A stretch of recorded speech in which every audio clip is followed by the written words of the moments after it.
معاشرہ، معیشت، میڈیا،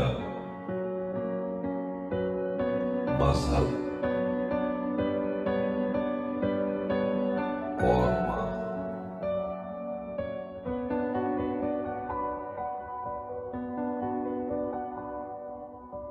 السلام علیکم۔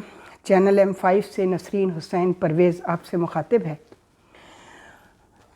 جناب، بہت عرصہ ہو گیا ہمیں کوئی ادبی پروگرام کیے ہوئے۔ جب ہم نے چینل شروع کیا تھا تو ہم نے پروین کا پروگرام بھی کیا تھا، پروین شاکر پر بھی ہم نے مشتاق احمد یوسفی صاحب کے بھی 2 پروگرام اپلوڈ کیے تھے جو ہم نے ہی کنڈکٹ کیے تھے، پروین کا بھی اور مشتاق احمد یوسفی کا بھی، اور پھر جناب افتخار عارف صاحب کا پروگرام بھی ہم نے ہی کیا تھا کنڈکٹ، تو وہ ہم نے اپلوڈ کیے تھے اور ادب پر ہم بات کرتے رہتے تھے۔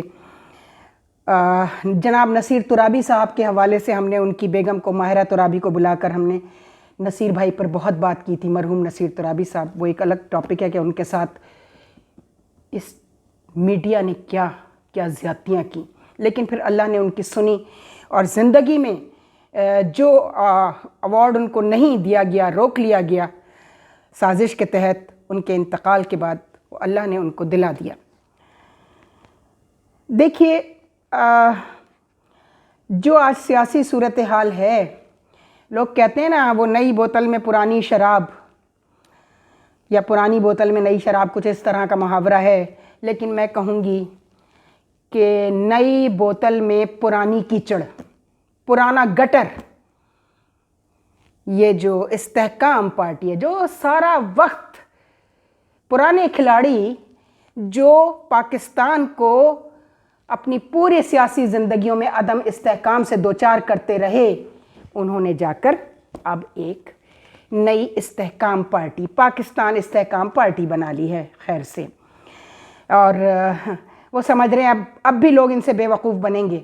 اب نہیں بنیں گے۔ اس دن ہم نے کہا تھا کہ کسے خبر کہ وہاں جنبش نظر کیا ہے، تو آج ادب کے حوالے سے میرا بہت دل دکھا ہوا ہے، اور بجٹ کے بعد سے تو بہت زیادہ دکھا ہوا ہے، اور حالات دیکھ کر بہت دکھا ہوا ہے، چونکہ سزائیں نہیں، لوگ کہہ رہے ہیں سزائیں نہیں، لیکن میرا یقین ہے کہ سزائیں ملیں گی، اور کرپٹ لوگوں کو بھی ملیں گی، چاہے وہ وردی میں ہیں چاہے وہ بغیر وردی کے ہیں۔ میں نے ابھی میجر گورو آریہ صاحب کو جواب دیا تھا، انہوں نے کہا تھا جی آپ وہ آرمی افسروں کو سزا نہیں، پھر میں نے ان کو بتایا کہ نہیں، کتنے آرمی افسروں کو سزا مل چکی ہے، اور انٹرنل میکانزم جو ہماری آرمی کا ہے وہ انڈین آرمی کا بھی ہے، تو آپ چھپا لیتے ہیں اپنی بدماشیاں لیکن چھپتی نہیں ہیں۔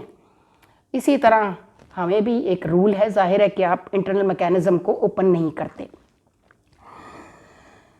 لیکن اب میں کہتی ہوں کرنا چاہیے ہمیں۔ وہ برٹش انڈین آرمی کی، کولونیل آرمی کی، کم از کم اس رسم کو ختم کرنا پڑے گا، ہمیں لوگوں کو بتانا پڑے گا کہ سب ایک نظر سے دیکھے جاتے ہیں۔ تو آج جو دل دکھا ہوا ہے اس میں صرف افتخار عارف صاحب پر میں الگ سے ایک پروگرام اس لیے کروں گی کہ میرا چونکہ ادب سے کوئی تعلق نہیں ہے، میں ادب کو زیادہ نہیں پہچانتی، نہیں جانتی، بس ادب پڑھنے والوں میں میرا شمار ہوتا ہے، تو میں کچھ لوگوں کو ارینج کروں گی اور ایک بڑا پروگرام ان کے لیے کروں گی، اور انشاءاللہ پروردگار نے چاہا تو ان کی زندگی میں ہی کروں گی۔ اللہ مجھے بھی اس وقت تک زندگی دے، چونکہ ان پر ایسا کام ہو نہیں سکا ابھی تک۔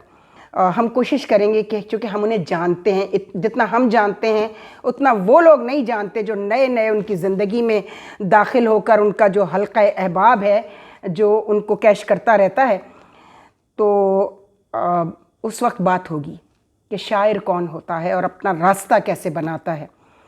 انہوں نے بھی معاشرے کا بہت حسد، اس سرکاری نظام کا اور اپنے ہی برادری کا بہت حسد اور بہت کچھ سہا ہے انہوں نے اس پاکستان میں، ہم اس سے بھی واقف ہیں۔ آج ان کی ایک نظم بہت یاد آ رہی ہے، میں ان کی کلیات اس لیے اٹھا لائی ہوں،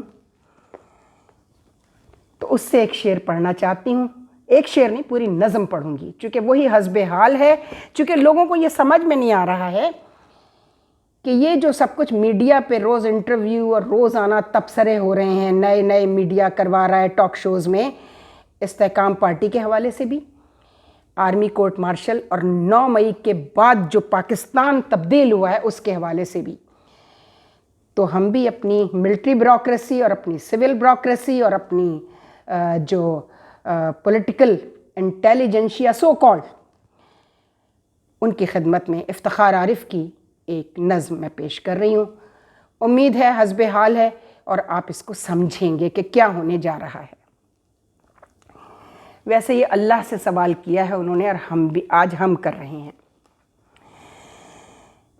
بکھر جائیں گے ہم کیا جب تماشا ختم ہوگا، میرے معبود آخر کب تماشا ختم ہوگا.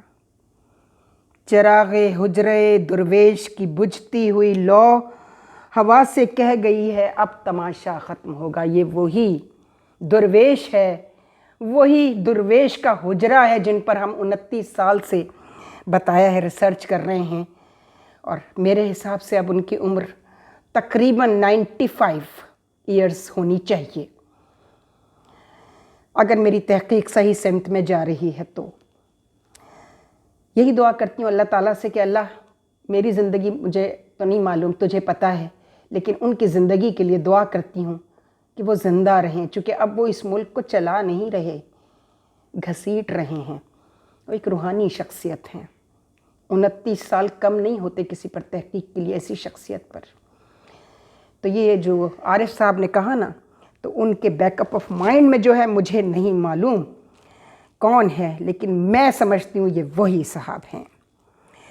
چراغ حجرے درویش کی بجھتی ہوئی لو ہوا سے کہہ گئی ہے اب تماشا ختم ہوگا. کہانی میں نئے کردار شامل ہو گئے ہیں.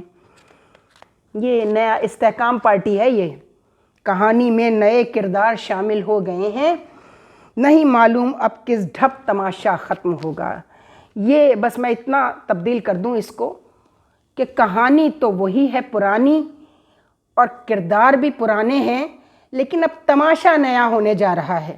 نیا تماشا ہونے جا رہا ہے. افتخار عارف صاحب آپ کی توجہ کے لیے. کہانی آپ الجھی ہے کہ الجھائی گئی ہے، یہ عقدہ تب کھلے گا جب تماشا ختم ہوگا.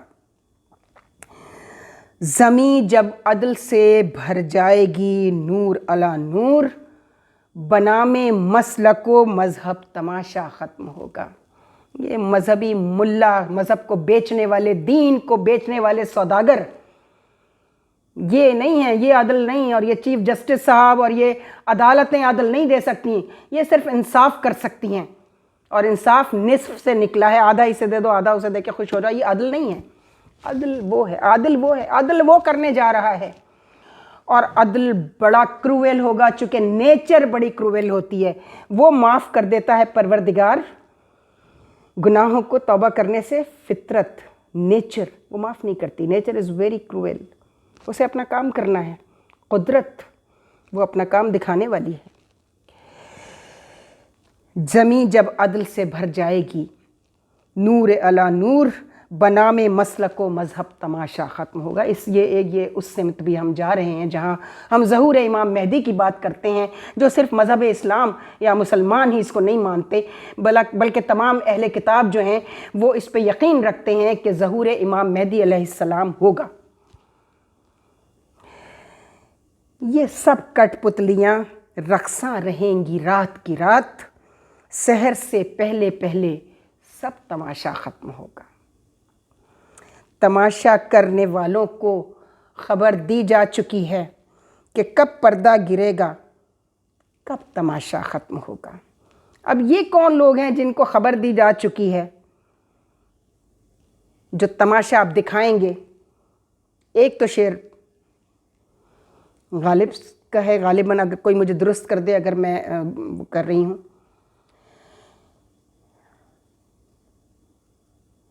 تخلیق کائنات کے دلچسپ کھیل پر ہنستا تو ہوگا آپ بھی یزداں کبھی کبھی. یہ تماشا جو اس نے کھڑا کیا ہے انسان کو بنا کر، وہ خود بھی یہ تماشا دیکھ رہا ہے. لیکن یہ تماشا ختم ہوگا. ظاہر ہے کوئی تماشا ایسا نہیں، کوئی تھیٹر آپ فلم دیکھنے جاتے ہیں، کوئی ڈرامہ دیکھتے ہیں، اس کا ایک اختتام بھی ہوتا ہے نا.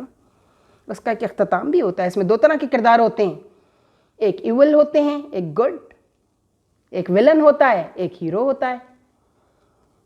تو کہیں نہ کہیں تو وہ ختم ہوتا ہے نا، وہ ڈرامہ، وہ تھیٹر، وہ کہانی، وہ افسانہ، وہ ناول، تو اینڈ ہونے جا رہا ہے۔ ابھی میں اس اینڈ کی بات نہیں کر رہی ہوں جو ڈاکٹر شاہد مسعود نے اینڈ آف دا ٹائم بنا کر کیا۔ اس میں بھی ایک کلپ کام کا تھا جو غیبت کے بارے میں تھا، پروفیسر ناصر ہاشمی صاحب۔ میں نے شاہد مسعود کو اتنا ہکا بکا، یعنی وہ بولنا بھول گئے، ہنسنا بھول گئے، حیران ہونا بھی بھول گئے، انہیں خود نہیں پتا تھا وہ کس دنیا میں پہنچا دیے گئے ہیں۔ اور ایک اسکالر، ایک پروفیسر جو ہے وہ سمجھا رہا تھا جیسے پرائمری اسکول کے بچوں کو ٹیچر سمجھاتا ہے، مولویوں کی طرح چیخ چیخ کر نہیں، بس وہی ایک کام کا کلپ تھا جس کو روک بھی لیا گیا تھا، پھر بعد میں ایشو ہوا۔ تو جناب یہ وہ تماشا کرنے والے نہیں ہیں۔ عدالتیں، ملٹری بیوروکریسی جسے آپ اسٹیبلشمنٹ کہتے ہیں، اسے ملٹری اسٹیبلشمنٹ کر دیا کرو بھائی۔ اسٹیبلشمنٹ تو یہی ہے، بیوروکریسی، ایگزیکٹو، پارلیمنٹ۔ کیوں نہیں اس کو ڈیفائن کرتے کہ اسٹیبلشمنٹ ایکچولی ہے کیا، تاکہ ہر آدمی، عام جاہل ان پڑھ آدمی کے دماغ میں فکسیشن کر دو کہ بس ملٹری جو ہے نا وہی اسی کا نام اسٹیبلشمنٹ ہے۔ چونکہ وہ گدھا جاہل بھی عمران کھڑے ہو کر ایک دن کہہ رہا تھا کہ اصل میں اسٹیبلشمنٹ کا مطلب صرف آرمی ہے۔ نہیں بھیا، تم بھی تھے، تم بھی اسٹیبلشمنٹ کا حصہ ہو۔ یہ ایک تکون ہے۔ So called elected governments, judiciary اور آرمی، یہ تین حصے ہیں اسٹیبلشمنٹ کے، لیکن آپ کو بدنام کرنے کے لیے صرف ملٹری نظر آتی ہے، اور اسی کو ملٹری اسٹیبلشمنٹ کو پوری اسٹیبلشمنٹ، اپنے گناہ بھی ان کے کھاتے میں ڈالو، اپنے کرتوت بھی ان کے ہی کھاتے میں ڈالتے چلے جاؤ۔ تو وہ تماشا کرنے والے جن کو اللہ نے بتا دیا ہے کہ انہوں نے کب تماشا کرنا ہے، تماشا کرنے والوں کو خبر دی جا چکی ہے کہ کب تماشا ختم ہوگا، کب پردہ گرے گا، کب تماشا ختم ہوگا۔ دل نامطمئن ایسا بھی کیا مایوس رہنا، مایوسی کفر ہے، یاد رکھیے گا۔ جو خلق اٹھی تو سب کرتب تماشا ختم ہوگا۔ یاد رکھیے، یہ جو 9 مئی کو خلق اٹھی ہے نا، یہ خلق نہیں تھی، یہ شیطانوں نے کچھ ان پڑھ اور کچھ لوگوں کے جذبات کو کیش کر کے موبز، ان موبز کو، ان شیطانی موبز کو، یہ وہ خلق خدا نہیں ہے جو ظلم، ناانصافیوں اور ذلالتوں کے خلاف اٹھتی ہے۔ اگر یہ ان چیزوں کے خلاف اٹھتے تو یہ موب پہلے بلاول ہاؤس جاتا، پھر وہ جاتی عمرہ جاتا، پھر وہ پرائم منسٹر ہاؤس جاتا، پھر وہ چیف سپریم کورٹ جاتا، ساری کورٹس میں جاتا نہیں۔ یہ اسی لیے تو کہہ رہے ہیں بائی ڈیزائن تھا کہ ظالموں، ناانصافیاں کرنے والوں کو تمہارے جو منتخب ارکان ہیں ان کی طرف تم نہیں گئے۔ تو یہ شیطان کا ٹولہ تھا، یہ خلق خدا نہیں تھی، یاد رکھیے گا۔ اب خلق خدا اٹھے گی، یاد رکھیے گا، اور وہ اللہ کے حکم سے اٹھے گی۔ تو یہ آخری شعر میں ٹریبیوٹ پیش کرتی ہوں جناب افتخار عارف کو، اور میرا ایک پروگرام انشاءاللہ ذرا میرا مکمل ہو جائے، میں اس پر کام کر رہی ہوں کہ جس طرح ہم کہتے ہیں کہ ہم نے کہا پچھلی صدی میں بھی کہ ہم مزاح کے عہد یوسفی میں زندہ ہیں، مشتاق احمد یوسفی کا کام دیکھنے کے بعد، تو اب میں کہتی ہوں کہ ہم معرفت کے عہد افتخار میں زندہ ہیں۔ خدا حافظ۔ افسانۂ ہستی ہم اپنے آقا کو سنائے جاتے ہیں، افسانۂ ہستی ہم اپنے آقا کو سنائے جاتے ہیں، امید لگا